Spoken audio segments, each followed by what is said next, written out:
যুক্তরাষ্ট্রে বসবাসরত বিদেশি অভিবাসীদের কত শতাংশ সরকারি সহায়তা নেয় সেটির একটি তালিকা প্রকাশ করেছেন মার্কিন প্রেসিডেন্ট ডোনাল্ড ট্রাম্প। সেখানে দেখা গেছে দেশটিতে যত বাংলাদেশি পরিবার থাকে তাদের ৫৪%-এরও বেশি সরকারি সহায়তা নিয়ে থাকেন।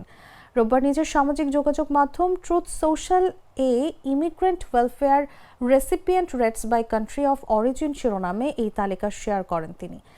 এতে ১২০টি দেশ ও অঞ্চলের তালিকা প্রকাশ করেছেন ট্রাম্প। সেখানে ভারত বাদে দক্ষিণ এশিয়ার সব দেশের নাম আছে। তালিকায় বাংলাদেশি অভিবাসীদের অবস্থান উঠে এসেছে ১৯তম স্থানে, যেখানে অর্ধেকের বেশি পরিবার যুক্তরাষ্ট্র সরকারের বিভিন্ন সুবিধার উপর নির্ভরশীল। যুক্তরাষ্ট্র অভিবাসীদের বিভিন্নভাবে সহায়তা করে থাকে। এর মধ্যে খাদ্য, সরকারি স্বাস্থ্য এবং ঘর ভাড়ার জন্য সরকার সহায়তা দেয়।